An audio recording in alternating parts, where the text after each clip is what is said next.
For most of you, this will be a pill that is too hard to swallow and you'll continue to be unsuccessful. But if you follow along to these simple steps that I give you in this video, you will start to curb your desires, you will stop your greed, and you will finally be able to be a profitable sports bettor. The number one reason why most people fail in the sports betting world isn't because of bad research.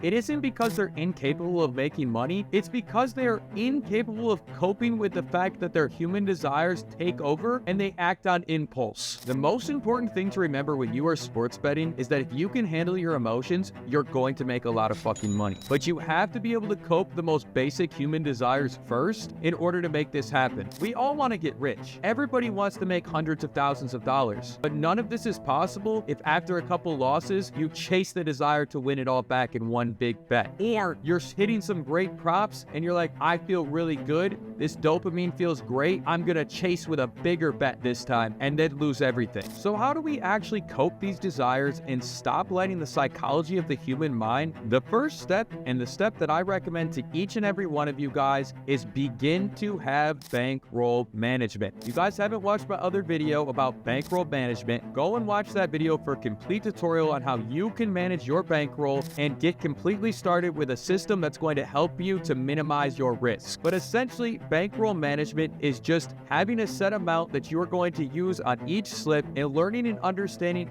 how much to wager on each slip. When doing this, you allow for yourself to have a strict guide that you stick to allow you to stop worrying about, maybe I missed this one, but the next one hits, it'll balance out. Stop us from making money. Essentially, bankroll management allows us to divide the money that you have up into units. And these units allow for us to know what we should wager on each slip. Because of this, it allows for us to manage the risk of chasing losses much easier. If you break your bankroll down into 100 units and actually use that as a scale to show what you can place on slips, it truly helps to mitigate the fact that you're chasing or putting way too much or too little on a certain prop. Without proper unit management and setting limits for yourself on how you're going to properly use your bankroll, greed and chasing losses will be one of the first things that blows up your account. Now let's talk about a couple of things that lose you money without you even realizing it, because psychologically you don't even see it happening. One of the biggest biases that your brain doesn't even think through thoroughly is the fact that sometimes in sports betting,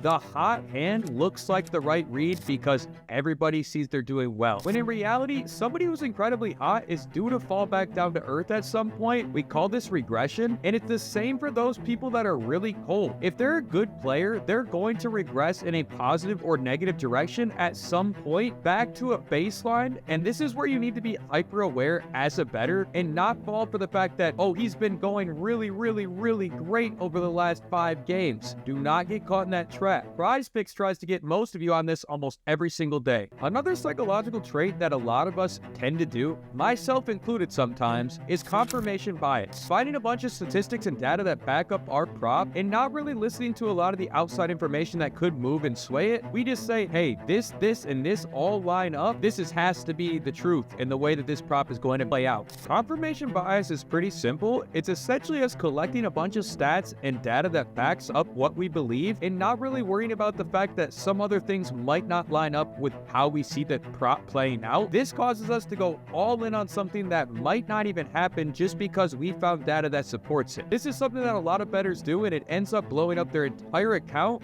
because they're so gung-ho and confident about some data that they were able to find. One of the worst possible ways for you to psychologically lose plays and lose your money is based off something that is so silly, but almost all of us do it. It's called action bias. Essentially, we decide that we need to be playing a slip because there has to be a bet placed on a night where things aren't really looking that great. This ends up with you over leveraging on something that has no business being played and losing a lot of your money most of the time. Another fallacy that many of us happen to go through is the sunken cost fallacy. Now, the sunken cost fallacy is simply putting money into something that we've already seen deteriorate. For example, I'm down, I took a spread in a game and it was -5, right? Oh, well, they're down 20. Well, might as well take them for +15, and then they go down 30. I gotta play them for +25. And slowly this snowballs into an effect that allows you to lose almost all of your money so quickly. Do not get involved with a sunken ship. Accept your loss and move on. Another great way for you guys to remember to not get psychologically hooked on sports betting is to remember the fact that